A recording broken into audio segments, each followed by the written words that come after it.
രണ്ടാമത്തെ ശത്രു മനുഷ്യ പിശാച്. ജിന്നിന്റെ യഥാർത്ഥ ഇബ്ലീസ് മൂന്നാമതാണ്. രണ്ടാമത്തെ ശത്രു മനുഷ്യ പിശാചുക്കളാണ്. എന്റെ കർമ്മോത്സുകതയുള്ള ഇസ്ലാമിന്റെ തേജസ്സും ഓജസ്സും കർമ്മോത്സുകമുള്ള ചെറുപ്പക്കാരാ, ഈ ലോകത്തിന്റെ മനുഷ്യ പിശാചുകൾക്കെതിരെ ധർമ്മസമരം നടത്താം. പറ്റൂലേ?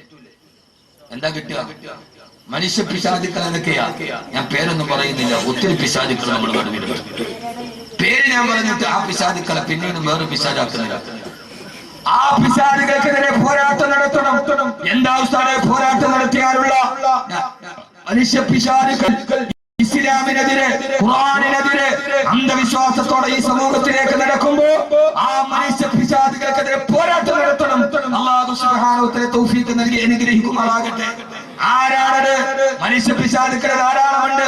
മുസ്ലിമീങ്ങളുമുണ്ട് മനുഷ്യ പിശാചുക്കൾ. എന്റെ ഇസ്ലാമിയുടെ പ്രവർത്തകരടക്കമുള്ളവരോട് ആ മനുഷ്യ പിശാചുക്കളോട് ഇസ്ലാമിനെ കാണുന്നുണ്ട്. ഫാസിസം മാത്രമല്ല, നാസിസം മാത്രമല്ല, സയനിസം മാത്രമല്ല, ഇസ്ലാമിന്റെ ഉള്ളിലെ മനുഷ്യ പിശാചുകൾക്കെതിരെ, അള്ളാഹുവിന്റെ ദീനിനെ വികൃതമാക്കുന്നവർക്കെതിരെ നിങ്ങൾ കണ്ടിട്ടുണ്ടോ എന്ന് എനിക്കറിയില്ല. അള്ളാഹുവിന്റെ വഹദാനിയത്തിനെ പറഞ്ഞുകൊണ്ട് ലോകത്ത് ജീവിച്ചിരുന്ന ഔലിയാക്കളുടെ ആണ്ട് നേർച്ചയുടെ പേര് പറഞ്ഞ് കലാപ്രസംഗവും ഗാനമേളയും നടത്തുന്ന മനുഷ്യ പിശാചുക്കൾ. ഈ അടുത്ത സമയത്ത് ഞാൻ അടൂര് പോയപ്പോ ഒരു പേപ്പർ എന്റെ കയ്യിൽ കിട്ടി. എന്റെ ഓർമ്മ ശരിയാണെങ്കിൽ കളമലപ്പള്ളിയിലാണെന്നാണ് ഓർമ്മ. രാവിലെ മക്കാ സിയാറത്ത്, 10 മണിക്ക് കൂട്ടപ്രാർത്ഥന, 11 മണിക്ക് വിധു പ്രതാപിന്റെ ഗാനമേള. ആരുടെ പേരിലാണോ ഇത്? ആരാ നടത്തുന്നത്? നമ്മുടെ നാട്ടിൽ ധാരാളമായി. ഇതിന്റെ പേരിൽ എന്റെ ഇസ്ലാമീത് പുറത്താക്കിയാൽ എനിക്ക് യാതൊരുവിധ പ്രശ്നങ്ങളുമില്ല. ആരെങ്കിലും ഇമാമികളെ അനുസരിക്കാത്ത, ഖാലിമാരെ അനുസരിക്കാത്ത, അഹ്ലു സുന്നത്ത് വൽ ജമാഅത്തിന്റെ പണ്ഡിതന്മാരെ അനുസരിക്കാത്ത ഏതെങ്കിലും കമ്മിറ്റി അംഗങ്ങളോ മക്കബറ കൊണ്ട് ജീവിക്കുന്ന ഭിക്ഷാന്തരികളോ ഏതെങ്കിലും ചെയ്തു കുട്ടിയാൽ അതിന് പണ്ഡിത സമൂഹമോ പണ്ഡിത സഭയോ ഉത്തരവാദികളല്ല. ഇവിടുത്തെ ഉൽപ്പതിഷ്ഠികൾ ഇത് പറഞ്ഞിട്ടാണ് മുതലെടുക്കുക.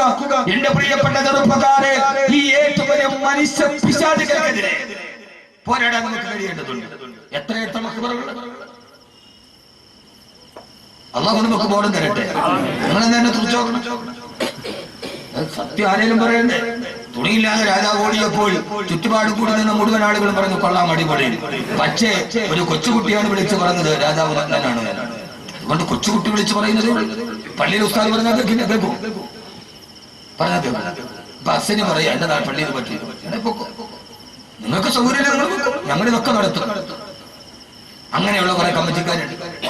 ഉമറാക്കളധികവും വിവരമില്ല, ജലാശയം ഭരിക്കുന്നതിനാരാ. തടവാസ്ഥാനം വ്യക്തമായിട്ട് പറഞ്ഞിട്ടുണ്ട്. ഉമറാക്കളധികവും വിവരമില്ല, ജലാശയം ഭരിക്കുന്നതിനാരാ. അള്ളാഹുവിനെ പള്ളി വിളിക്കുന്നവൻ അണ്ണാ ജലാശയം ഭരിക്കാൻ തുടങ്ങി. വരുമാനത്തിനേട് തോന്നിവാസവും. പള്ളിയിലെ സത്യം പറഞ്ഞപ്പോ ലോകത്ത് ഗ്യാരണ്ടി ഇല്ലാത്ത 2 സാധനമേ ഉള്ളൂ. ഒന്ന് നമ്മുടെ റൂഹും, മറ്റൊന്ന് വലിയ ജോലി. ഏത് സമയത്തും പോകാം, പറ്റില്ലേ പോയിക്കൊള്ളുക.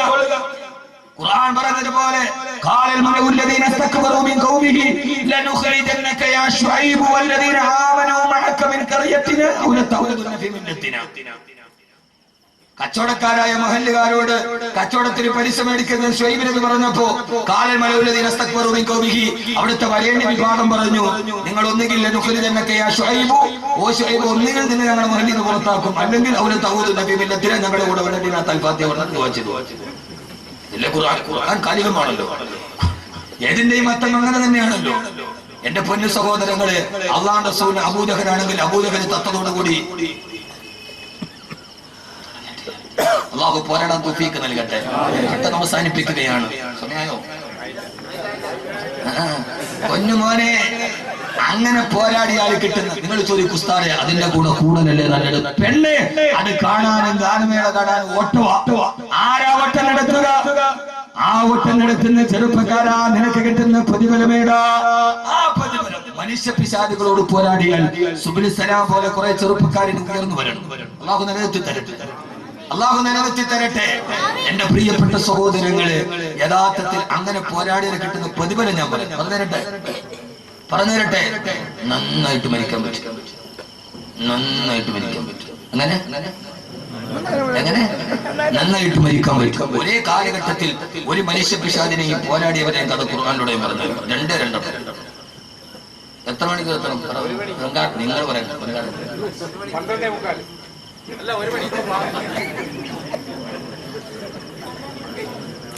അഭിപ്രായ വ്യത്യാസം കാരണം തീരുമാനം പൊളിച്ചു പുറയ്ക്കൂ. ഞാൻ തന്നെ ആ സമയത്താണ് നിങ്ങൾ ഇവിടേക്ക് ഗൗരവത്തോടെ ഇനി കേൾക്കുക. ആ സമയത്താണ് ഒരേ കാലഘട്ടത്തിലെ മനുഷ്യ പിശാചുക്കളും പോരാട്ട വീര്യം നടത്തി സമരപ്പറമ്പിലെ ഏറ്റവും വലിയ ആദർശത്തിന്റെ കാവളം മുടക്കി ആധുനിക ലോകത്തിന്റെ ആദർശത്തിന്റെ വക്താക്കളുടെ കഥ പറയുമ്പോ നിങ്ങൾക്കറിയുമല്ലോ, ലോകം കണ്ട ഏറ്റവും വലിയ മനുഷ്യ പിശാചാണ്, ലോകത്തിലെ ഏറ്റവും വലിയ മനുഷ്യ പിശാചാണ്. ആ പിശാചിനെ കാണാൻ പോയി. ഈജിപ്തിലുണ്ട്, അയാളെ കാണാൻ പോയി. ഈജിപ്തിലെ നാഷണൽ മ്യൂസിയം മുഴുവനും കാണാൻ $2 മതി. ഈ പിശാചിനെ കാണാൻ $20. ഈജിപ്തിലെ നാഷണൽ മ്യൂസിയം മുഴുവൻ ചുറ്റിക്കാണാൻ $2 മതി. ഈ പിശാചിനെ കാണാൻ $20 വേണമെന്ന് പറഞ്ഞ കാവൽക്കാരൻ. ഞാൻ പോയി കണ്ടു. പോയപ്പോ ഞാൻ വിചാരിച്ചത് ഇവൻ ഏതാണ്ട് ഇവൻ വർത്താനമൊക്കെ കേൾക്കുമ്പോൾ 60 അടി ഉണ്ടെന്നാണ് വിചാരിച്ചത്. പോയി നോക്കുമ്പോ കണ്ണാടിച്ചിട്ട് ഒരു 5 അടി 10 അടി ഉള്ളു. പച്ച ഉണക്കക്കമ്പിൽ ടാറ് തേച്ചത് മാതിരി കിടക്കുന്നുണ്ട് ആ മനുഷ്യൻ ഈജിപ്തിലെ നാഷണൽ മ്യൂസിയം. എവിടെ? ഈജിപ്തിലെ നാഷണൽ മ്യൂസിയത്തിൽ ആരാട് അവനാണ് പറഞ്ഞത് അനല്ലടി മുൽക്കു മിസ്റ വഹാദിൽ അൻഹാറു തജ്രി മിൻ തഹ്തി. ഈ നൈല് പോലും ഒഴുകുന്നത് എന്നോട് ചോദിച്ചിട്ടാണടാ. എന്നോട് ചോദ്യം ചെയ്യാൻ നീ ആരടാ?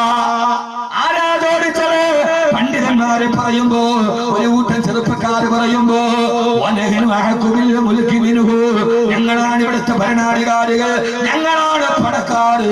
ഞാൻ പറഞ്ഞിട്ടാണ് ഈ നാടനങ്ങനെന്ന് പറഞ്ഞ ഫറോവയാണ്.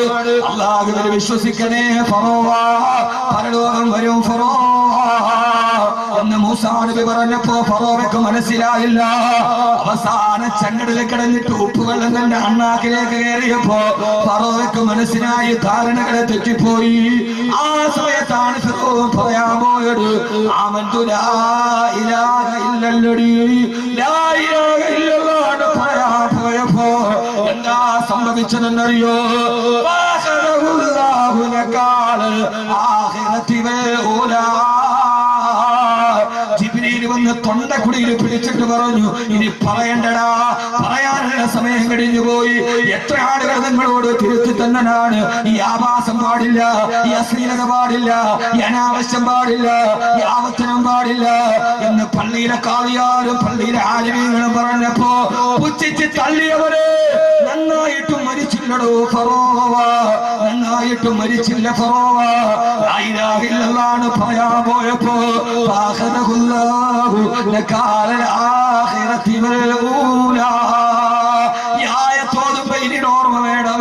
ജിബ്രീൽ വന്ന് അണ്ണാക്കിൽ കുത്തിപ്പിടിച്ചിട്ട് പറഞ്ഞു, സക്കറാത്തിന്റെ വേദനയിൽ കെലിമ പറയാനോ വേണ്ട. ചെങ്കടലിലേക്ക് ചത്തുപോയി ഫറോവ. 40 വർഷങ്ങൾ കഴിഞ്ഞപ്പോ 400 വർഷങ്ങൾക്ക് ശേഷം ഫറോവയെ കണ്ടെടുക്കപ്പെട്ടു. അവസാന പസഫിക് മഹാസമുദ്രത്തിൽ സമുദ്ര ഗവേഷകർക്കൊരു മുടിക്കെട്ട് കിട്ടി. ആ മുടി ഇപ്പോഴും മ്യൂസിയത്തിലുണ്ട്. ഇന്റർനെറ്റിൽ പരസ്യം ചെയ്തു, ഒരു മുടി കിട്ടിയിട്ടുണ്ട്, ആരുടെ ഇടങ്ങളില്ല. അങ്ങനെയാണ് ഈജിപ്ഷ്യൻ ഗവൺമെന്റ് വാങ്ങിച്ചത്. ഫറോവയുടെ തലയുടെ മറുഭാഗത്ത് ഫറോവയുടെ തലമുടിയടക്കം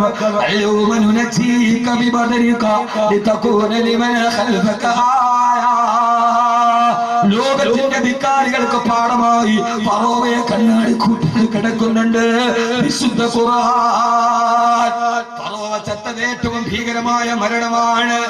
എന്നാൽ ഈ മനുഷ്യ പിശാചിനെതിരെ പട നയിച്ച ആളാണ് ബഹുമാനപ്പെട്ട കലീമുല്ലാഹി മൂസ. കലീമുല്ലാഹി മൂസ. മനസ്സിലാവുന്നുണ്ടോ ഞാൻ പറയുന്ന വിഷയം? മനസ്സിലാവുന്നുണ്ടോ? ഇവിടെ പിശാച്, ഇവിടെ മൂസ. നമ്മൾ ആരാവണം? കാലത്തിന്റെ മൂസ. നമ്മൾ ഫിറൗനാവരുത്. നമ്മളിപ്പോഴും ആരാ? നമ്മൾ ഫിറൗൻ. ആരടാ? ഞാൻ ആദ്യം പറഞ്ഞ ആളാരാ? ഫറോവേ. ഇപ്പൊ നമ്മളാരാ? എനിക്കപ്പുറത്തേക്ക് ആരാ? ഉയരാണെങ്കിൽ മുക്കറിയാണെങ്കിൽ കൈവാലയത്തിന്റെ വത്താഫി തവാഫി ഉമ്രയുടെ വസ്ത്രം ഇട്ടായിരുന്നു, ഇഹ്റാമിന്റെ വസ്ത്രം. 2 ആജിയാക്കന്മാർ തമ്മിൽ വഴക്കുണ്ടായി. പോയ പള്ളിയിൽ അമീറായ ഉസ്താദ് പറഞ്ഞു, വഴക്കുണ്ടാക്കല്ലേ, ഹറമാണ്, ഉടുത്തിരിക്കുന്ന വസ്ത്രം കൊണ്ട് എന്തോന്ന് ഹറം. അവിടെ ചെന്നാലും നമുക്കൊന്നും മാറില്ല. ഈ അനാനിയത്ത് പറഞ്ഞാൽ എന്നാ അതിന്റെ അർത്ഥം എന്താ? ആ ഹജ്ജിന് പോയ ആള് അവൻ പള്ളിയിൽ വെള്ളിയാഴ്ച ഈ പൊക്കണ ആളാ. അവിടത്തെ കുറവേ ഫിറൗൻ അബൂജഹൽ ചത്തെങ്കിലും ലോകത്ത് പിന്നെയും വരൂലേ? വരുവോ? ആര് പറയണല്ലേ? ഖുർആൻ പറഞ്ഞു വകദാലിക ജഅൽനാ ലികുല്ലി ഖറിയത്തിൻ അകാബിറ മുജ്രിമീഹാ ലിയംകുറൂ ഫീഹാ. ഖുർആൻ ഫീ കുല്ലി ഖറിയത്തിൻ അകാബിറ, ഓരോ ഗ്രാമത്തിലും ഒരു കിബറുള്ളവനുണ്ടാവും. അവനാണ് അബൂജഹൽ അല്ലെങ്കിൽ ഫിറൗൻ. ഹജ്ജിന് പോയാലും ആവില്ല. ചില ആളുകൾ ഹജ്ജിന് പോയാൽ ഒന്നുകിൽ അയാൾ നന്നാവും, ഇല്ലെങ്കിൽ രണ്ടാമത് കഅബ ഒന്നുകൂടെ കഴിവേണ്ടി വരും. രണ്ടാലൊന്നും നടക്കും. അവിടെ പോയാലും മാറൂല. ഞാൻ അനുഭവസ്ഥന 204 പേരെ കൊണ്ട് ഹജ്ജിന് പോയ അമീറാണ് ഞാൻ. അന്ന് ഞാൻ തീരുമാനിച്ചു ഇൻഷാ അല്ലാഹ് ഇനി അമീറായിട്ട് പോകല്ലോ. ഞാൻ എന്റെ അനുഭവത്തിൽ നിന്നാ പറയുന്നത്. നിങ്ങൾ ചോദിച്ചു നോക്കാം, ഹജ്ജിന് പോയ ഒരു അമീറായിട്ട് പോയവരോട് ചോദിച്ചു. പക്ഷെ എന്താ ഹറം ഒരു വിഷയമല്ല. എന്നാ മറുഭാഗത്ത് ഫിർഔൻ പറഞ്ഞു, മരിക്കാൻ നേരത്തിൽ ലാ ഇലാഹ ഇല്ലല്ലാഹ് പറയാൻ ശ്രമിച്ച ആളാണ് ഫിർഔൻ. വെച്ചോ ലാ ഇലാഹ ഇല്ലല്ലദീ ആമനതു ബിഹി ബനൂ ഇസ്രായീൽ വരെ എത്തിയുള്ളൂ. നിങ്ങൾ വിചാരിച്ചല്ല മരിക്കണ സമയത്ത് സക്കറാത്തിന് തൊട്ട് മുമ്പ് ലാ ഇലാഹ ഇല്ലല്ലാഹ് പറഞ്ഞിട്ട് തൗബ ചെയ്യാൻ നടക്കൂലൂട്ടി. ഖുർആൻ ആളുകൾ വേണമെന്ന പെണ്ണുങ്ങളോട് ഹജ്ജിന് പോവില്ല, 50 വയസ്സ് കഴിഞ്ഞേ പോകുള്ളൂ. എന്തേ കാര്യം? തിരിച്ചു വന്നാൽ പിന്നെ ഹജ്ജ് ഉമ്മാന്ന് വിളിക്കും. വയസ്സ് കൂടുതലായിട്ട് 60 കഴിഞ്ഞിട്ട് പോകാന്ന് വിചാരിച്ചിരിക്കുക. നന്നാവൂല പെണ്ണെ, നന്നാവൂല. ജീവിതത്തിൽ ലാ ഇലാഹ ഇല്ലല്ലാഹ് പറയാത്തവൻ മരിക്കുന്ന സമയത്ത് പറയാന്ന് വിചാരിച്ചാൽ നടക്കൂല. ഖുർആൻ വിഷയം വളരെ വിശാലാണ്. ഖുർആനിലേക്ക് ഇറങ്ങി ഒരു രസമാണ് പറയുന്നത്. എന്റെ ഏറ്റവും വലിയ ഇഷ്ടപ്പെട്ട വിഷയം ഖുർആനാണ്. ഞാനൊരു ഖുർആന്റെ പ്രചാരകനാണ്. എനിക്ക് എന്റെ ജീവിതത്തിൽ ഒറ്റ ലക്ഷ്യമേയുള്ളൂ, ഈ ഖുർആൻ ലോകത്തിന്റെ മുമ്പിൽ എത്തിക്കണം. അതിന്റെ ഇടയിൽ ഇടത്തോ വലത്തോ കേൾക്കുന്ന അവസരങ്ങൾക്ക് ഞാൻ ചെവി കൊടുക്കാറില്ല. അതിന്റെ ഇടയിൽ ആ ലക്ഷ്യത്തിലേക്കുള്ള പോക്കിന്റെ ഇടയിൽ ഇടത്തുനിന്നും വലത്തുനിന്നും കേൾക്കുന്ന അവശബ്ദങ്ങൾക്ക് ഞാൻ ചെവി കൊടുക്കാറില്ല.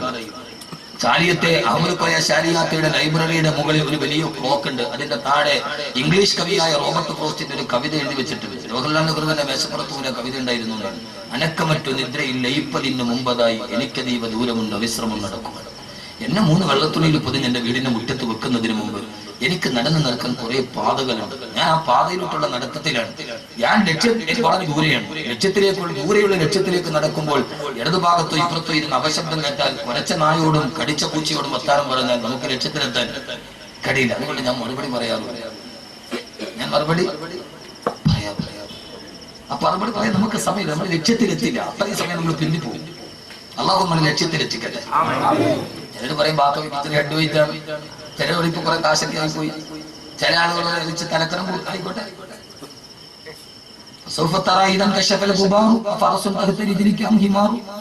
ഇപ്പൊ അന്തരീക്ഷം പൊടി പിടിച്ചു കിടക്ക്. ഇപ്പൊ നമ്മുടെ വിചാരം നമ്മൾ കുതിരപ്പുറത്താണ്. പൊടിയൊക്കെ താഴട്ടെ, അന്തരീക്ഷം വെളിക്കട്ടെ, അപ്പൊ അറിയാം ഫറസുൻ തഹ്തരിജിരിക്കാം ഹിമാറു. കുതിരപ്പുറത്താണോ കഴുതപ്പുറത്താണോ നമ്മൾ ഇരുന്നാണ്? നമുക്കെന്തിനാണ്? അതൊരു മീസാൻ എന്ന ത്രാസിന്റെ ഭാരമല്ലേ. അള്ളാഹു നിലനിർത്തി തരട്ടെ, അള്ളാഹു നിലനിർത്തി തരട്ടെ. എന്നെ കൈതോടുകാർക്ക് നന്നായിട്ട് അറിയുമെന്നറിയില്ല, പക്ഷെ കൈതോടും വേക്കൽ എനിക്ക് നന്നായിട്ട് അറിയാം. അറിയില്ല, നിങ്ങൾക്ക് എന്നെ അറിയില്ല. നിങ്ങൾക്ക് ഈ ഫോട്ടോയിൽ ഡ്രഗ്സ് ഉണ്ടാകുമ്പോൾ ഒരു ബാക്കി അറിയാവുള്ളൂ.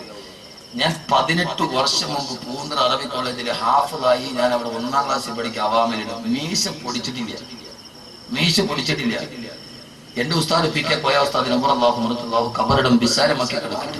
എന്റെ ഉസ്താദ് മരിച്ചു കിടന്നപ്പോഴാണ് പള്ളിയിലെ സെക്രട്ടറി പറഞ്ഞത്, കോയ ഉസ്താദിന്റെ മയ്യത്ത് കണ്ടപ്പോൾ എനിക്ക് മരിക്കണമെന്ന് കൊതി തോന്നിപ്പോയി. അങ്ങനെയുള്ള പണ്ഡിതന്മാരൊക്കെ വളരെ കുറവാണ്. എന്റെ ഉസ്താദിന്റെ മയ്യത്തിന്റെ അനുശോചനം തോട്ടക്കാട്ടുകാരുടെ പ്രസിഡന്റ് പറഞ്ഞു, കോയ ഉസ്താദിന്റെ മയ്യത്ത് കണ്ടപ്പോൾ എനിക്ക് മരിക്കാൻ കൊതി തോന്നിപ്പോയി. ഒരാൾ മരിച്ചു കിടക്കുന്നുണ്ടപ്പോൾ ജീവിച്ചിരിക്കുന്ന ആൾക്ക് കൊതിയാവും. പൂന്തറ കോളേജിന് വലിയ വരുമാനമൊന്നുമില്ല. അപ്പോ ഉസ്താദ് എല്ലാ വർഷവും കലണ്ടർ അടിക്കും. വിൽക്കാൻ വേണ്ടി മുത്തലിങ്ങൾ പറഞ്ഞു. ഞാനും എന്നൊരു സുഹൃത്തുണ്ടോ വട്ടപ്പാറ മനുഷ്യാർ, നിങ്ങളുടെ മഹലുകാരൻ, ഞങ്ങൾ രണ്ടുപേരും കൂടെ വന്നു. വേക്കൽ പള്ളി വലിയ സമ്പന്നരുടെ പള്ളിയാന്നാകട്ടെ. അന്ന് ആദ്യമായിട്ട് ഞാൻ വേക്കപ്പള്ളിയിൽ പള്ളിക്ക് എന്റെ ദറസിൽ എനിക്കടക്കമുള്ള കുട്ടികൾക്ക് ഭക്ഷണത്തിന് വേണ്ടി ഒരു ജുമൈക്കുമ്പ് പ്രസംഗിച്ചു. ലക്ഷ്യ കലണ്ടർ വെക്കല സംഭവം നടക്കുന്നത് വേക്കൽ പള്ളിയിലെ ജുമാത്തുള്ളിൽ. കാരണം ആസക്തിമായിരിക്കുന്നത് പ്രസംഗിച്ച് ഞാൻ മരണത്തെ കുറിച്ച് പറയാം. കബറും കപ്പത്തോണി പറഞ്ഞാലേ കായ് കിട്ടുപോയി. അങ്ങനെ പ്രസംഗിച്ചോണ്ട് പ്രസംഗം ചൂട് പിടിച്ചു. അതൊന്നും മീശ പൊടിച്ചിട്ടില്ല. പ്രസംഗിച്ചുകൊണ്ടിരിക്കുമ്പോ ഒരു മണിയായി. അപ്പൊ പെട്ടെന്നൊരു ശബ്ദം, ആളുകളുടെ ഇടയിൽ ആരോ പറഞ്ഞു പള്ളിയുടെ പ്രസിഡന്റാണ്. ഞാൻ പറഞ്ഞു ഇത് എന്തൊരു മനുഷ്യനാണ്. ഞാൻ പേടിച്ച് പറച്ചവിടെ ഇരുന്നു. ഇരുന്ന് കഴിഞ്ഞപ്പോ എനിക്ക് ആ മനുഷ്യനോട് ഭയങ്കര ദേഷ്യം തോന്നി. ഇവിടെ എന്തൊരു അഹങ്കാരി പ്രസംഗിച്ചോണ്ടിരിക്കുന്നു, പരസ്യമായിട്ട് ഇരിക്കവിടെ. എല്ലാരും നിസ്കാരം കഴിഞ്ഞിറങ്ങിയിട്ടു ആ മനുഷ്യൻ തന്നെ എന്നെ വിളിച്ചുകൊണ്ട് പോയിട്ട് എല്ലാവരോടും പറഞ്ഞു, ഇത് കോയ ഉസ്താദിന്റെ പള്ളിയിൽ നിന്ന് വന്ന കുട്ടികളാണ്, എല്ലാവരും പൈസ കൊടുക്കുന്നത്.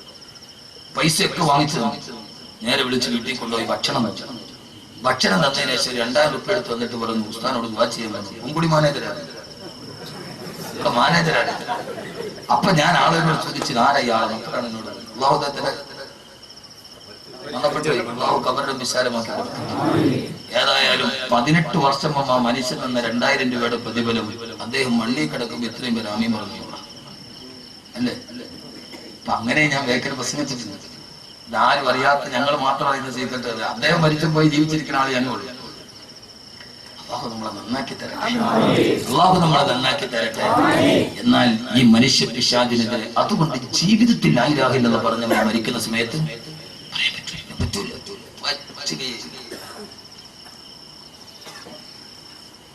എന്നാൽ അതേ സമയത്ത് മനുഷ്യ പിശാചിനെതിരെ പടനയിച്ച ആളാണ്, പോരാട്ടം നടത്തിയ ആളാണ് കരീമുല്ലാഹി മൂസ. എങ്ങനെ മരിച്ചത്? കരീമുല്ലാഹി മൂസാ നബിയുടെ അടുക്കലേക്ക് റൂഹ് പിടിക്കാൻ അസ്രായീലിനെ പറഞ്ഞു വിട്ടു. അസ്രായീൽ വന്നിട്ട് പറഞ്ഞു, കരീമുല്ലാഹി മൂസാ, നിന്റെ റൂഹ് പിടിക്കാൻ എന്നെ പറഞ്ഞു വിട്ടടാ. വരുന്നു മൂസാ. മൂസാ നബി വലത്തെ കൈ എടുത്തിട്ട് അസ്രായീലിന്റെ കരണത്താഞ്ഞെടുത്തു. അസ്രായീലിന്റെ കണ്ണു പൊട്ടിപ്പോയി. അസ്രായീൽ റൂഹ് പിടിക്കാൻ വന്നു, ഒറ്റ അടി മൂസാ നബി അസ്രായീലിന്റെ കണ്ണു പൊട്ടിപ്പോയി.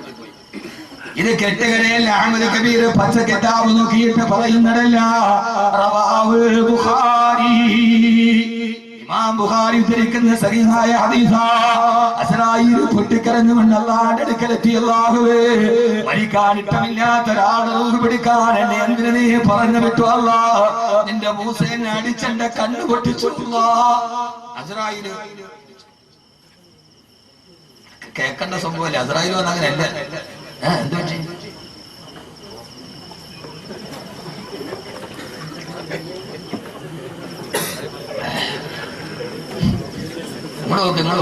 ഞാൻ മറുപടി പറഞ്ഞില്ല, പറഞ്ഞ ശരിയാവില്ല. ഇന്നോ അസ്രായീൽ അലൈഹിസ്സലാത്തു വസ്സലാം അല്ലാഹുവോട് പറഞ്ഞു, അല്ലാഹുവേ, ഇനി ചിരിക്കാൻ സമയമില്ല, വിഷയം. അല്ലാഹുവേ, അല്ലാഹുവേ, മരിക്കാൻ ഇഷ്ടമില്ലാത്ത ഒരാളെടുത്ത് എന്നെ എന്തിനു പറഞ്ഞു വിട്ടു അല്ലാഹു? അടിച്ചിട്ട് എന്നെ കണ്ണു പൊട്ടിട്ടു. അല്ലാഹു പറഞ്ഞു, അസ്രായീലേ, ഇത് കെട്ടുകഥയില്ല, റവാഹുൽ ബുഖാരി. അസ്രായീലേ, എന്റെ മൂസ അല്പം ദേഷ്യക്കാരനാണ്. മൂസായോട് പോയൊരു കാര്യം പറയുന്നത് ഇച്ചിരി മാന്യമായിട്ട് തന്മയത്വത്തോടെ പറയണം. അല്ല, എന്റെ മൂസ ഇങ്ങനെയൊക്കെ പറയും. എന്റെ മൂസയാണ്, ഒറ്റയടിക്ക് ഒരാളെ കൊന്ന ആളാണ് എന്റെ മൂസ. വക്കസഹു മൂസ ഫഖദാനി, ഒറ്റയടിക്ക് ഒരാളെ കൊന്ന ആളാണ് എന്റെ മൂസ. അപ്പൊ മൂസയോട് പറയുമ്പോ, ഒറ്റയടിക്ക് ഒരാളെ കൊന്ന ഒരാൾ ഇന്ത്യയിൽ ഇപ്പോഴും ജീവിച്ചിരിപ്പുണ്ട്.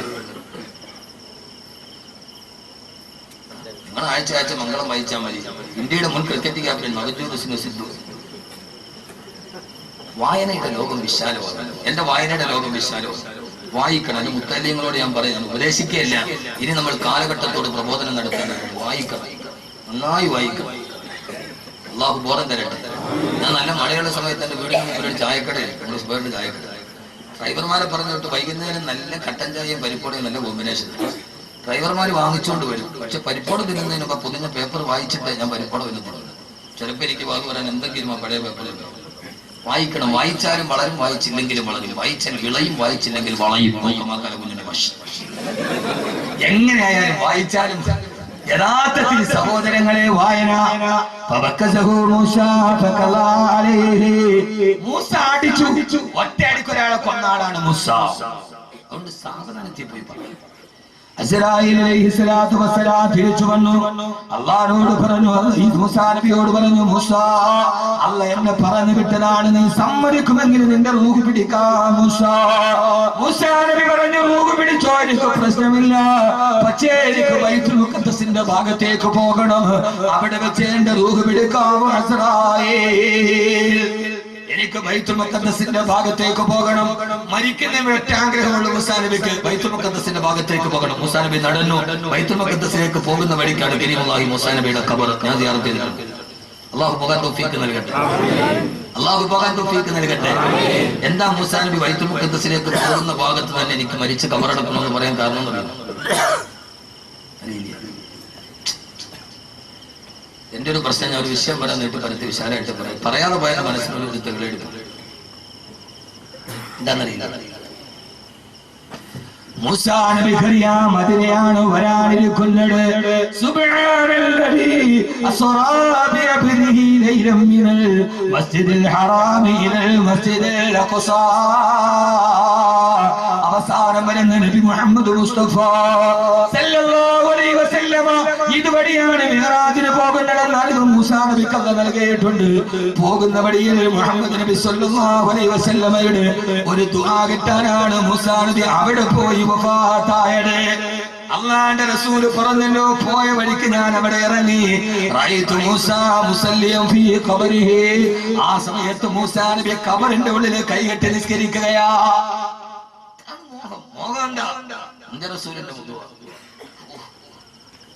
ഭയങ്കര ഇസ്ലാമിന്റെ ചരിത്രം. അങ്ങനെ ബൈത്തുൽ മുഖദ്ദസിന്റെ ഭാഗത്തെത്തി. അവിടെ എത്തുമ്പോൾ കുറെ ആളുകൾ അവിടെ ഖബർ കുഴിച്ചു കൊണ്ടിരിക്കുകയാ. ആളുകളെ പരിചയമില്ല, ഇതേവരെ പരിചയമില്ലാത്ത മുഖമാ. മൂസാ നബി ചോദിച്ചത്രേ, ലിമൻ ഹാദൽ ഖബർ, ആർക്ക് വേണ്ടിയാണ് ഈ ഖബർ നിങ്ങൾ കുഴിക്കുന്നത്? ആ സമയത്ത് അവര് പറഞ്ഞു,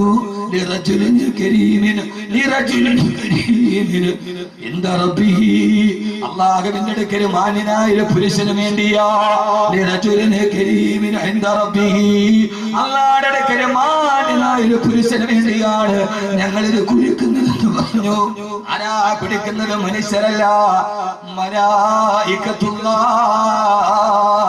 അല്ലാഹുവിന്റെ മലക്കുകളാണ് ഖബർ കുഴിക്കുന്നത്. ആ മലക്കുകൾ പറഞ്ഞു, അല്ലാഹുവിന്റെ അടുക്കൽ മാന്യനായ ഒരു ചെറുപ്പക്കാരനുണ്ട്. ആ ചെറുപ്പക്കാരന് വേണ്ടിയാണ് ഖബർ കുഴിക്കുന്നത്. മൂസാ നബി ആ ഖബറിന്റെ ഉള്ളിലേക്ക് ഇറങ്ങി. എന്നിട്ട് അതിന്റെ ഉള്ളിൽ നീണ്ടു നിവർന്ന് കിടന്നു നോക്കി. ആ സമയത്ത് സ്വർഗത്തിന്റെ പരിമളമുണ്ട്. മൂസാ സ്വർഗത്തിന്റെ വിരിപ്പ 6 അടി മണ്ണിന്റെ ഉള്ളിൽ കണ്ടു മൂസാ അലൈഹിസ്സലാത്തു വസ്സലാം. അങ്ങനെ ഖബറിൽ മറന്നു കിടക്കുമ്പോ ആ സമയത്ത് അസ്റായീൽ അലൈഹിസ്സലാത്തു വസ്സലാം റൂഹ് പിടിച്ചു. പിന്നീട് നടന്നത് ചരിത്രമാണ്. മൂസാ നബിയുടെ മയ്യത്ത് കുളിപ്പിച്ചത് മനുഷ്യരല്ല, മലായികത്തുല്ലാഹ്. മൂസാ നബിയുടെ കഫൻ പൊതി തുണിഞ്ഞത് മലായികത്തുല്ലാഹ്. മൂസാ നബിയുടെ മയ്യത്ത് നിസ്കരിച്ചത് മലായികത്തുകളോ. പണ്ട് ചെറുപ്പക്കാരാ, അഭിനവരാഗ ലോകത്തിന്റെ പേക്കൂട്ടുകളോട് രാജിയാവാതെ കാലഘട്ടത്തിന്റെ കാലച്ചുകളിൽ കണ്ടെറിഞ്ഞ് കാലഘട്ടത്തിന്റെ കനലുകളെ പോലെ കാലിടുമ്പിനേക്കാൾ കരുതലുള്ള കാലത്തിന്റെ കാവലാളുകളാകാൻ ഫിറഔനെതിരെ പൊരുതിയ മൂസാ നബിയാണ്. പിന്നെ മയ്യത്ത് നിസ്കരിച്ചത് മലക്കുകളാ. പറ്റുമോ നമുക്ക്? കഫം പൊതിഞ്ഞതോ മലക്ക്, കുളിപ്പിച്ചത് മലക്ക്. അല്ലാഹു ബോധം തരട്ടെ, അല്ലാഹു ബോധം തരട്ടെ, അല്ലാഹു ബോധം തരട്ടെ. ഹബീബായ നബി മുഹമ്മദ് മുസ്തഫ. രണ്ടാമത്തെ ശത്രു മനുഷ്യ പിശാച്. പോരാടിയാൽ ഏറ്റവും നല്ല മരണം കിട്ടും. ഇനി എത്ര വേണം പറയാം? ഉദാഹരണം അവസാനത്തെ പറയാം. അവസാനത്തെ ഹബീബായ നബി മുഹമ്മദ് മുസ്തഫ. മറുഭാഗത്ത് മനുഷ്യ പിശാചാര, മറുഭാഗത്ത് മനുഷ്യ പിശാചാര.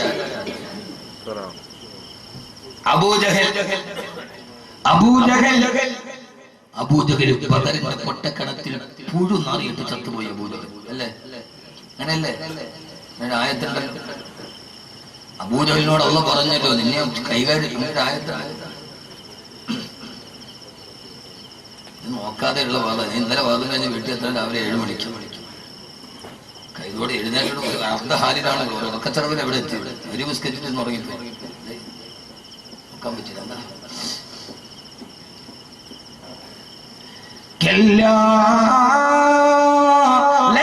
لم ينتهي لنسفعا بالناصية ناصية كاذبة خاطئة فليدع ناديا سندع الزبانية. നിന്റെ തമ്മാടിത്തരം നിർത്തിയില്ലെങ്കിൽ, നിന്റെ ഈ തമ്മാടിത്തരം നിർത്തിയില്ലെങ്കിൽ നിന്റെ മൂക്കിന്റെ ഈ കുടുമയിൽ പിടിച്ചിട്ട് നിന്നെ വലിച്ചെറിയും അബൂജഹലേ. നിന്റെ ഈ മുടിക്കെട്ടിൽ പിടിച്ചിട്ട് ഞാൻ വലിച്ചെറിയൂടാ. വലിച്ചെറിഞ്ഞില്ലേ ബദറിന്റെ പൊട്ടക്കിണറ്റിൽ? ഹബീബായ മുത്ത് ഈ തലമുടിയിൽ പിടിച്ചിട്ട് അബൂജഹലിനെ പൊട്ടക്കിണറ്റിലേക്ക് എറിഞ്ഞപ്പോ ഈ ആയത്തോടെ പറഞ്ഞില്ല അബൂജഹലെ നിർത്താൻ. നിർത്തിക്കൂടെ സഹോദരങ്ങളെ? ഈ ആഭാസങ്ങൾ, ഈ ഹറാം, ഈ പലിശ, ഈ മദ്യം, ഈ അള്ളാഹ് കിട്ടപ്പെടാത്ത ജീവിതം എല്ലാം എന്തായി? ഒന്നുകിൽ നിർത്തിയില്ലെങ്കിൽ എന്റെ കുടുംബയിൽ പിടിച്ചടി ഞാൻ മരിച്ചു. അള്ളാഹു നമ്മളെ കാക്കട്ടെ, അള്ളാഹു നമ്മളെ കാക്കട്ടെ, അള്ളാഹു നമ്മളെ കാക്കട്ടെ. അതുകൊണ്ട് മനുഷ്യ പിശാചുകൾക്കെതിരെ പോരാടുക ഏറ്റവും നല്ല മരണം അള്ളാഹു നമുക്ക് നൽകി അനുഗ്രഹിക്കുമാറാകട്ടെ. കൂടുതൽ ഞാൻ നീട്ടുന്നില്ല. ഇനി മൂന്നാമത്തെ ശത്രുവിനെ കൂടി പറഞ്ഞ് മൂന്നാമത്തെ ശത്രു ആരാ? മൂന്നാമത്തെ ശത്രു ആരാ? ഒന്ന് മനുഷ്യന്റെ പിശാച്, മറ്റ് ജിന്നുകളുടെ പിശാച്. ജിന്നുകളുടെ പിശാച് ആരാ? ഇബ്ലീസ്. ഇബ്ലീസ് ജിന്നുകളുടെ. പെട്ടെന്ന് നമുക്ക് തിരിയാം. അത് പോലല്ലോ ഇടയ്ക്ക് തീർന്നിട്ടല്ലേ പോളൂ. എന്നാ ആയുധം പറഞ്ഞ് ഇവർക്കെതിരെ പോരാടാൻ ആയുധം വേണ്ട. അല്ല, ശത്രു നമ്മളെ കൊല്ലാൻ വേണ്ടി അള്ളാഹ് 30 ദിവസമാണ് ഞാൻ സുല്ലിട്ടു എന്ന് പറഞ്ഞാൽ പറ്റൂല. അള്ളാഹ് 30 ദിവസമാണ് ഞാൻ ഇല്ല ഞാൻ സുല്ലിട്ടു പറ്റൂല. ആയുധം വേണ്ട പോരാടാൻ. എന്താ ആയുധം? ആയുധം അള്ളാഹ് തന്നെ പറയുന്നു. അതെന്റെ ജീവിതത്തിൽ മൂന്നാമത്തെ പിശാച് അല്ലേ?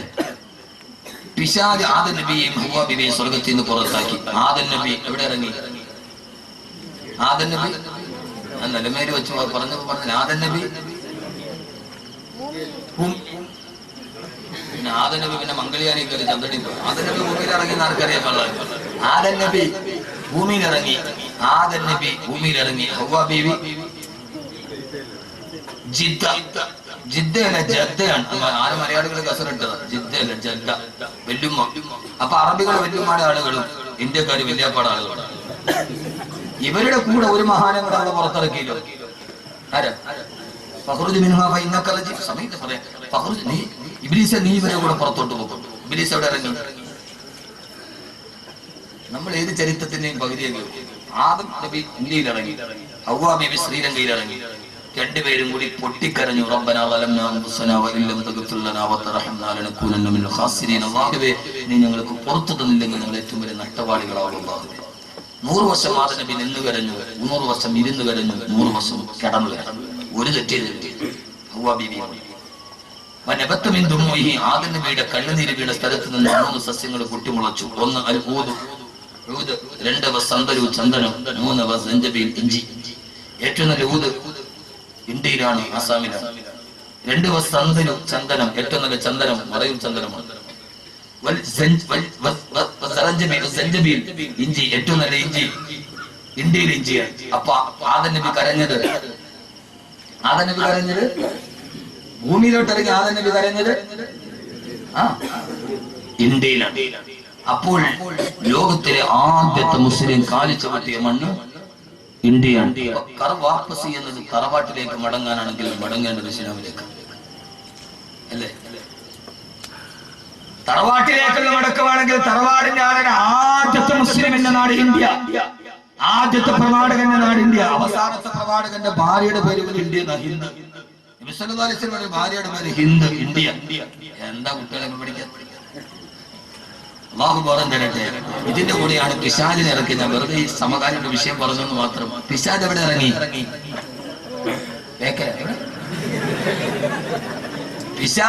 പിശാച് ജോർദാനിൽ ഇറങ്ങി. ഇബ്ലീസ് ജോർദാനിൽ ഇറങ്ങി. ആ ഇബ്ലീസാണ് ലോകത്തിന്റെ ഏറ്റവും വലിയ നമ്മുടെ മൂന്നാമത്തെ ശത്രു. അല്ലാഹു അവനെ ആട്ടി ഓടിക്കാൻ തൗഫീഖ് നൽകട്ടെ. ഞാൻ ഇബ്ലീസിനെ ജീവിതത്തിൽ നാട്ടി ഓടിക്കണം. ഓടിക്കോ? ഞാൻ പറയാം, ഓടിക്കേണ്ട കുറെ സാധനം ഞാൻ പറയാം. ഓടിക്കോ? അങ്ങനെ ഉറപ്പുള്ളവരൊക്കെ ഒന്ന് കൈ നോക്കണം. കൈയുള്ളവരൊക്കെ പോക്കും. അല്ലാഹു സ്വീകരിക്കട്ടെ. ഇതൊരു ഹദീസാണ്. അല്ലാഹു തൗഫീഖ് നൽകട്ടെ. ഇബ്ലീസിനെ ആട്ടി ഓടിക്കണം. സമയം പരിമിതം. ആരാ ഇബ്ലീസ്? നമ്മൾ പറയുക ഔദു ബില്ലാഹി മിനശ് ശൈത്താനിർ റജീം എന്ന് പറഞ്ഞ ഒരുത്തന്റെ തലയെ കൈവച്ചിട്ട് നമ്മൾ ഓതുന്നവർ 1-ാം നമ്പർ ശൈത്താൻ. പിന്നെ ഇബ്ലീസ് ഔദു ബില്ലാഹി മിനശ് ശൈത്താനിർ റജീം ഓതിയാൽ ഓതുന്നവനാണ് 1-ാം നമ്പർ ഇബ്ലീസ്. പിന്നെ ഇബ്ലീസ് ഒന്ന് ഇബ്ലീസിനെ ആട്ടി ഓടിക്കണം. ഇൻഷാ അല്ലാഹ് ഉറപ്പാണല്ലോ. ഒന്നുകൂടി കൈവച്ച് നോക്കട്ടെ. ആരെങ്കിലും ഒരാൾ സുബഹി നമസ്കാരം ഖളാഖിട്ടവൻ കിടന്നുറങ്ങിയാൽ ഇബ്ലീസ് അവന്റെ ചെവിയിൽ മൂത്രമൊഴിക്കുമെന്ന് നബി മുഹമ്മദ് മുസ്തഫ. നിങ്ങളെന്താ വിചാരിച്ച കായ് കൊടുക്കലാന്ന്?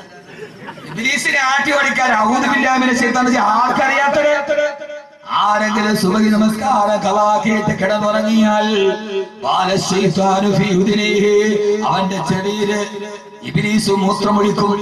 നമുക്കറിയാം, രാവിലെ ഒരാൾ ഏതായാലും ഒരു കാര്യത്തിന് പോയാൽ മൂത്രം മാത്രമല്ല ഒഴിക്കുക. നബിതങ്ങൾ അങ്ങനെ വേണ്ട നബിയങ്ങളുടെ മാന്യത കൊണ്ട് പറഞ്ഞല്ലോ. യഥാർത്ഥത്തിൽ ഒരാൾ ആദ്യം മൂത്രം മാത്രമല്ല ഒഴിക്കുക, രാവിലെ എഴുന്നേറ്റ് പോണ ഒരാള്. അപ്പൊ നബിയങ്ങൾ മൂത്രം ഒഴിക്കുന്നത് നബിയങ്ങളുടെ മാന്യത കൊണ്ട് പറഞ്ഞാൽ ഞാൻ മനസ്സിലാക്കുക. അപ്പോൾ മിക്കവാറും ഇവിടെ ഇരിക്കുന്ന ഒട്ടുമിക്ക ആളുകളുടെ ഈ ചെവി ഇന്ന് പിശാചിന്റെ കക്കൂസായി മാറിയിട്ടുണ്ട്.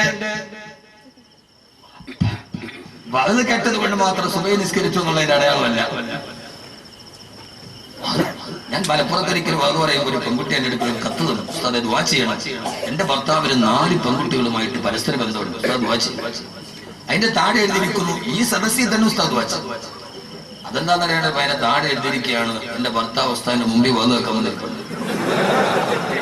ഞാൻ വെറുതെ പറഞ്ഞു, ക്യാൻസർ ഖുർആനിലൂടെ മോചനം എന്നുള്ള ക്യാസറ്റ് അവിടെ പ്രസംഗിച്ച അതിന്റെ താഴെ എഴുതിയിരിക്കുന്നു, ആ 4 പെണ്ണുങ്ങൾ അപ്പുറത്ത് ചിരിച്ചുകൊണ്ടിരിക്കുന്നു ഉസ്താദിന്റെ വാദം. അപ്പൊ അതിന്റെ അർത്ഥം എന്താ? വഅദെന്ന് പറഞ്ഞാൽ ദീർഘാവണം, വായും മുത്തൈതാകണം, കേൾക്കുന്നവരും ആ വളരെ ഇർശാദ് നൽകണം. സഹോദരങ്ങളെ, ഒന്ന് ഇബ്ലീസിനെ ശരീരത്തിൽ കൂട്ടി. ഇതാണ് ജീവിതം പോലെ പോരാടാനുള്ളതാണ്. സുബഹിക്ക് എഴുന്നേൽക്കുക, സുബഹിക്ക് എഴുന്നേൽക്കുക, എന്നിട്ട് 2 റക്അത്ത് സുബഹി നിസ്കരിക്കുക. കഴിഞ്ഞ വ്യാഴാഴ്ച മുതൽ ഈ ദിവസം വരെ കേരളത്തിന്റെ മിക്ക മുസ്ലിം പള്ളികളിൽ സുബഹിക്ക് ചെറുപ്പക്കാർ കുറവാ. കാരണം മോളിവുഡിന്റെ കോടികൾ മുടക്കിയ സിനിമാ നായകന്റെ സിനിമ കാണാൻ പാതിരാത്രി 2 മണി വരെ തിരുവനന്തപുരത്തും കൊല്ലത്തുമുള്ള തിയേറ്ററിലെ ചെറുപ്പക്കാരുടെ ക്യൂവാ. ആണ്ടിപ്പെട്ടിക്കാരൻ അണ്ണാച്ചിയുടെ സിനിമ കാണാൻ 2 മണി വരെ ക്യൂ നിൽക്കുന്ന ചെറുപ്പക്കാരോ. സുബഹി നമസ്കാരം ഒരു ജൂതനാണെന്ന് നിങ്ങൾക്കറിയുമല്ലോ. ഏറ്റവും വലിയ ഇസ്ലാമിന്റെ ശത്രുജൂതനാ.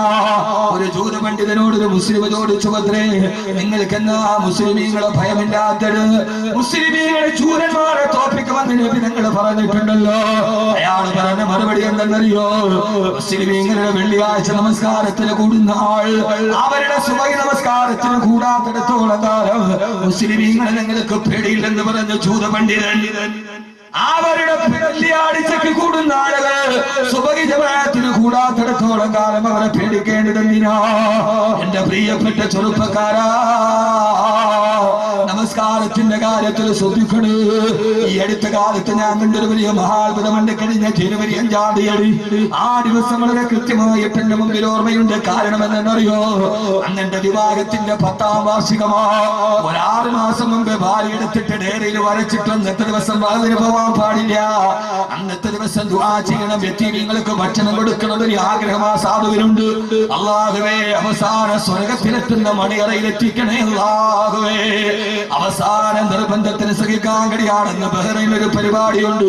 രാവിലെ 10:40 തിരുവനന്തപുരത്ത് നിന്ന് ഗൾഫ് എയറിൽ കയറി ബഹ്റൈനിൽ ഇറങ്ങി പ്രസംഗം കഴിഞ്ഞു. അതേ ഫ്ലൈറ്റിൽ തന്നെ തിരിച്ചു കയറി 7-ാം തീയതി 6-ാം തീയതി കൊടുങ്ങല്ലൂർ പ്രസംഗത്തിനെത്തണം. യാത്രാ ക്ഷീണം കണ്ടെത്താൻ കയറുമ്പോഴേ ഗൾഫ് എയറിന്റെ ബിസിനസ് ക്ലാസ്സിലാ. ഞാനല്ലാതെ വേറൊരാൾ ബിസിനസ് ക്ലാസ്സിലില്ല. ഇത് കേൾക്കുമ്പോൾ ചില ഉൽപ്പതിഷ്ണുക്കൾ പറയുന്നയാള് ഗൾഫ് യാത്ര പറയാൻ പറഞ്ഞെന്ന് അങ്ങനെ ഞാൻ കേൾക്കാറുണ്ട്. ഇത് നിങ്ങളുടെ കൽവിലോട്ട് ഇറങ്ങാൻ പറയാ. ആ സമയത്ത് കയറുമ്പോ 3 സുന്ദരി പെണ്ണുങ്ങൾ, ഹോസ്റ്റസാണ്, ഒരു സുന്ദരനായ സുമുഖനായ ചെറുപ്പക്കാരൻ ബിസിനസ് ക്ലാസ്സിലേക്ക് കയറി ചാരി കിടക്കും. എയർ ഹോസ്റ്റസ് വന്ന് മെനു തന്നു. ഞാൻ പറഞ്ഞു, ഒന്നും വേണ്ട, എന്നെ ഡിസ്റ്റർബ് ചെയ്യരുത്, ഞാൻ ഉറങ്ങാൻ പോവുകയാ, ഉറക്കമില്ല. നന്നായിട്ട് ചാരി കിടക്കവേ ആ ചെറുപ്പക്കാരനോട് പറഞ്ഞു, മോനെ, സുബഹിന്റെ സമയമാകും, ഒന്ന് തട്ടി വിളിച്ചേക്കണം, കാരണം 6 മണിക്കാണ് ഫ്ലൈറ്റ് തിരുവനന്തപുരത്ത് ലാൻഡ് ചെയ്യുക, സുബഹികളാവും. അത് പറഞ്ഞിട്ട് ഉറക്കത്തിന്റെ ക്ഷീണത്താൽ പ്രസംഗത്തിന്റെ ക്ഷീണമാണ് ഉറങ്ങിപ്പോയി. പാതിരാ സമയത്ത് ഈ ഗൾഫേർ പാതിരാത്തിൽ പാഞ്ഞു പോവുക അന്തരീക്ഷത്തിനോട്. പെട്ടെന്നാ നാട്ടിൽ നിന്ന് കൊണ്ടുപോയി എന്റെ മൊബൈലിന്റെ പോക്കറ്റിൽ കിടക്കുന്നുണ്ട്. സാധാരണ വെച്ച് അലാറത്തിന്റെ ടൈമായപ്പോൾ അയാൾ അടിക്കാൻ തുടങ്ങി. ചാടി എഴുന്നേൽക്കുമ്പോ നാട്ടിലെ 4 മണി സമയമായി സാധാരണ നോക്കുന്ന അലാറം അടിച്ചെഴുന്നേറ്റു. എഴുന്നേറ്റപ്പോ കേട്ടത് അതിന്റെ ഉള്ളിൽ നിന്ന് പൊട്ടിക്കരയുന്നൊരു ശബ്ദമോ. ഞാൻ എന്റെ കണ്ണുകളെ കാതുകളെ വിശ്വസിക്കാതെ നോക്കിയപ്പോ പടച്ചതമ്പുരാനെ തന്നെയാണ് സത്യം. ആ എയർ ഹോസ്റ്റസിന്റെ നടുവിലിരുന്നു കൊണ്ട് ബിസിനസ് ക്ലാസിന്റെ നടുവിലുള്ള തറയിൽ ഞാൻ നേരത്തെ കണ്ട എയർ ഹോസ്റ്റസായ സുമകനായ ചെറുപ്പക്കാരെ സുഖത്തിൽ കിടന്ന് പൊട്ടിക്കരയുകയോ. ഞാൻ സ്ക്രീനിൽ നോക്കുമ്പോ ആ സമയത്ത് എയർ ഇന്ത്യ ഈ ഗൾഫ് എയറിന്റെ ഫ്ലൈറ്റ് 30,000 അടി മുകളിൽ പറക്കുകയോ. അറബിക്കടലിന്റെ മുകളിൽ 30,000 അടി മുകളിൽ പറക്കുമ്പോ ആ സമയത്താണ് താഴെ കിടന്ന് പൊട്ടിക്കരയുന്നത്. അല്ലാഹു മൻസുർ ഇഖ്വാനനാ, ഞങ്ങളുടെ സഹോദരങ്ങളെ നീ കാക്കണേ അല്ലാഹു അക്ബർ മസാജിദനാ, ഞങ്ങളുടെ പള്ളികളെ നീ കാക്കണേ പൊട്ടിക്കരഞ്ഞുകൊണ്ട് കണ്ണുനീര് തടഞ്ഞില്ല തുടങ്ങുമ്പോ കുറെ കടിഞ്ഞു കിടന്നപ്പോ സഹോദരങ്ങളെ ആ സമയത്ത് ഞാന് ആ പടച്ചവനെ അല്ലാഹുവേ അല്ലാഹുവേ അല്ലാഹുവേ അല്ലാഹുവേ ആ സമയത്ത് ഞാൻ നോക്കുമ്പോ അയാള് എന്നെ തട്ടി വിളിച്ചു. ഞാൻ എഴുന്നേറ്റു. അവിടെ ഇമാമത്ത് നിന്ന് നിസ്കാരം നിർവഹിച്ച് നിസ്ലാം വീട്ടിയിട്ട് തിരിഞ്ഞു നോക്കുമ്പോ അവന്റെ പുറത്തേക്ക് ഞാൻ നെയിം പ്ലേറ്റ് നോക്കിയപ്പോ അതിൽ എഴുതിയിട്ടുണ്ട് മുഹമ്മദ് അഹമ്മദ് യാസീൻ ഷർഖി, അതാണ് അവന്റെ പേര്. ഞാൻ ചോദിച്ചു, മോനെ നീ എവിടെ നിന്നാ? അറബി ഭാഷയിൽ അവൻ മറുപടി പറഞ്ഞു, ഞാൻ ഫലസ്തീൻകാരനാ. പാസ്പോർട്ട് ആണെങ്കിലും ഫലസ്തീനിയാണ് ഞാൻ. എന്റെ ഉമ്മയെയും എന്റെ സഹോദരങ്ങളെയും ജൂതന്മാര് കൊന്നൊടുങ്ങിയപ്പോ ജോർദാനിലേക്ക് ഓടിപ്പോയടാ. പൊന്നുമോനെ, അറബിക്കടലിന്റെ മുകളിലൂടെ 30,000 അടി മുകളിൽ ഫ്ലൈറ്റിൽ പറക്കുമ്പോൾ പൊട്ടിക്കരഞ്ഞിട്ട് പടച്ചറപ്പിനോട് ദുആ ചെയ്യുന്ന വജ്രായുധമുള്ളതുകൊണ്ട് അമേരിക്കയുടെ ജാലസന്ധാനമായ ഇസ്രായേലിന് ഇന്ന് ഫലസ്തീനിലെ മക്കളെ തൊടാൻ കഴിയാത്തത് അവരുടെ ഏറ്റവും വലിയ ആയുധമേടാ. അവരുടെ ആയുധമേടാ ലോകത്തിലെ ന്യൂനപക്ഷമായ ഗസയുടെ മക്കളെ കൊന്നെടുക്കാൻ ക്ലസ്റ്റർ ബോംബുകൾക്കും വിയറ്റ്നാമിനെയും കംബോഡിയയെയും ചെച്ചിനെയും സോമാലിയെയും അഫ്ഗാനിനെയും ഇറാഖിനെയും തകർത്തെറിഞ്ഞ മലനിരകളെ തകർത്തെറിഞ്ഞ ബോംബുകൾക്ക് ഫലസ്തീനിന്റെ മക്കളെ കല്ലും കവണയും ഉപയോഗിച്ച് ഇന്തിഫാദയിലൂടെ ചെറുത്ത് നിൽക്കുന്ന മക്കളെ തോൽപ്പിക്കാൻ കഴിയാത്തത് 30,000 അടി മുകളിൽ താഴ്ച നിസ്കരിച്ചിട്ട് പൊട്ടിക്കടയുന്ന ചെറുപ്പക്കാരനാ ഫലസ്തീന്. എന്റെ പൊന്നു ചെറുപ്പക്കാരാ, ഇത് തഹജ്ജുദിന്റെ കഥയോ.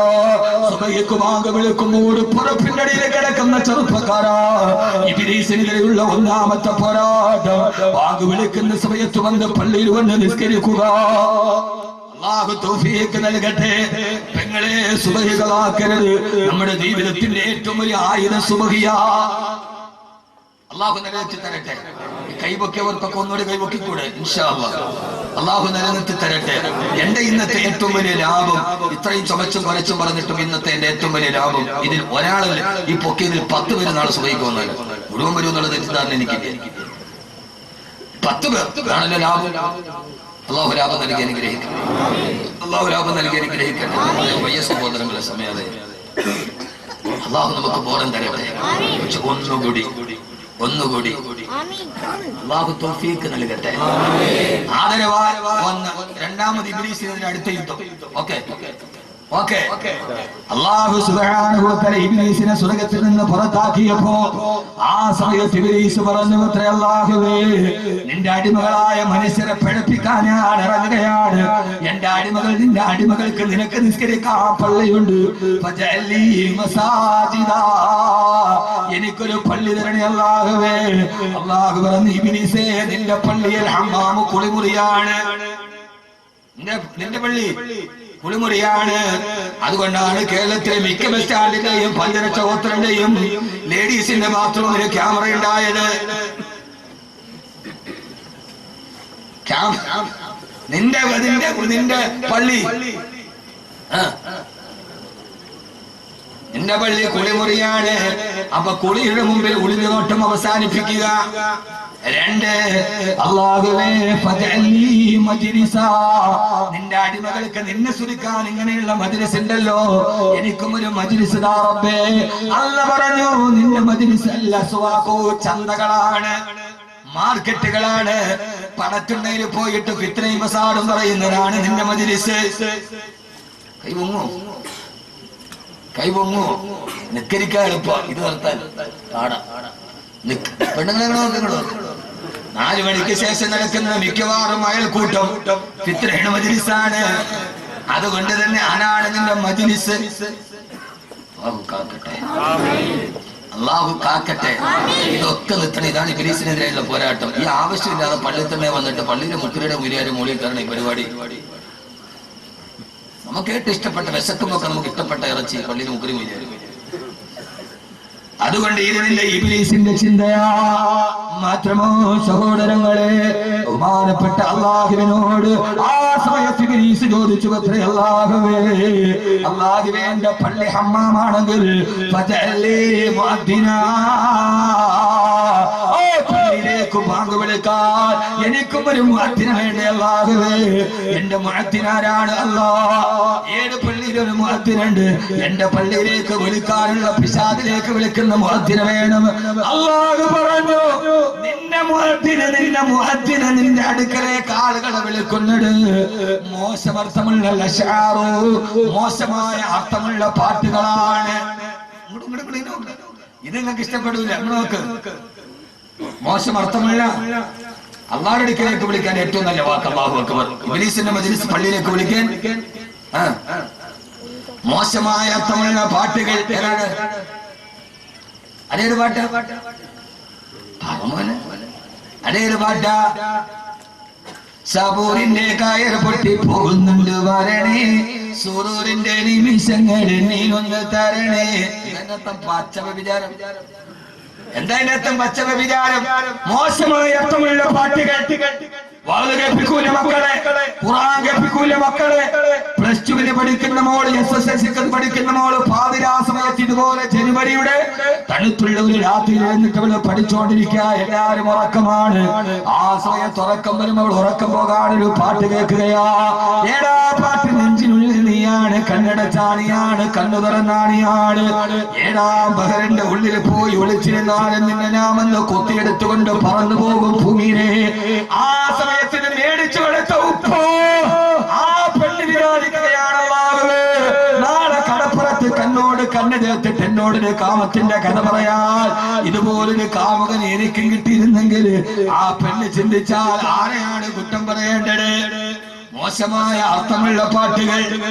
ഖുർആൻ കേൾപ്പിക്കുക, ഖിറാഅത്ത് കേൾപ്പിക്കുക. മിൻ സുനനിൻ നബിയിൽ മുസ്തഫ. പിശാചിനോടുള്ള പോരാട്ടം. മോശമായ അർത്ഥമുള്ള പാട്ട് ഒഴിവാക്കണം. മുതലാവണുണ്ടോ? ഇതൊക്കെ ആരില്ല. ഒരു സ്വകാര്യം കൂടെ നിങ്ങളോട് പയ്യെ രഹസ്യമായിട്ടൊരു വലിയ പരസ്യമായിട്ടൊരു കാര്യം പറയട്ടെ.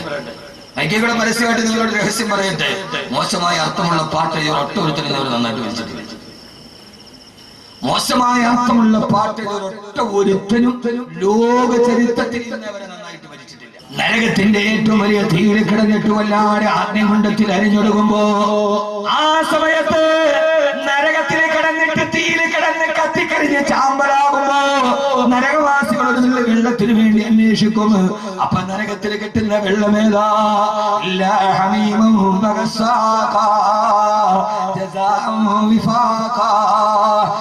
എന്ന് പറയുന്ന തിളച്ചു പറയുന്ന ചീഞ്ചലമോ.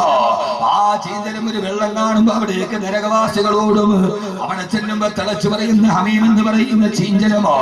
ആ ചീഞ്ചലത്തിന്റെ ചൂടേറ്റിട്ട് തൊലി കരിഞ്ഞു മാറിയിട്ട് അവരെ മാംസം മുഴുവനും ഉരുകി താഴോട്ട് വീണ് അവൻ അസ്ഥിപഞ്ജരമായി മാറും. ആ സമയത്ത് അവര് വീണ്ടും നരകത്തിലേക്ക് തിരിച്ചോടും. ഓടുന്ന വഴിയിലാണ് ദുനിയാവിനെ ഓർമ്മ വരുന്നത്. എന്താ ദുനിയാവ്? ദുനിയാവിലെ സാധനം എത്ര ചൂടുള്ളതാണെങ്കിൽ കുറച്ച് കഴിയുമ്പോ തണുക്കുമല്ലോ. ഹമീമ തണുത്തിട്ട് കാതുമെന്ന് കരുതി ഇവര് വീണ്ടും തിരിച്ച് ഹമീമിലേക്ക് ഓടും. അപ്പോ അവളുടെ മുഖം വീണ്ടും കരിഞ്ഞൊലിക്കുമെന്ന് വിശുദ്ധ ഖുർആൻ. ഹമീമെന്ന പുടയുടെയും കത്തിക്കാളുന്ന നരകത്തിന്റെയും ഇടയിൽ നരകവാസികൾ ഇങ്ങനെ ഓടി നടക്കും. ഞാൻ പറഞ്ഞതല്ലോ, തൂഫൂന ബൈനഹാ വബൈന ഹമീമിൻ ആൻ ഫബിഅയി ആലാഇ റബ്ബികുമാ തുകല്ലിബാൻ. ഹമീമിന്റെയും നരകത്തിന്റെയും ഇടയിലൂടെ ഇവരിങ്ങനെ ഓടി നടക്കും. 1000 വർഷം. ഈ അശദ്ദു ആയത്തിന്മേൽ ആയ ഖുർആനിലെ ആയത്തുകളിൽ ഏറ്റവും ശക്തമായ, ഏറ്റവും പേടിപ്പെടുത്തുന്ന ആയത്തിലാണ് നബി മുഹമ്മദ് മുസ്തഫ. പറഞ്ഞുതരട്ടെ. 1566 ഏറ്റവും ഭീകരമായ ആയത്ത് ഫദൂഖൂ ഫലൻ നസീദകും ഇല്ലാ അദാബാ. നരകത്തിൽ കിടക്കടാ, ഫലൻ നസീദകും ഇല്ലാ അദാബാ. നിനക്ക് ഓരോ ദിവസവും നരകത്തിൽ ശിക്ഷ ഞാൻ വർദ്ധിപ്പിച്ചു തരും. ഇന്ന് ആദ്യത്തെ ദിവസത്തെ ശിക്ഷയല്ല നരകത്തിൽ, രണ്ടാമത്തെ ദിവസം, രണ്ടാമത്തെ ദിവസം ശിക്ഷയല്ല മൂന്നാമത്തെ ദിവസം, മൂന്നാമത്തെ ശിക്ഷയല്ല നാലാമത്തെ ദിവസം.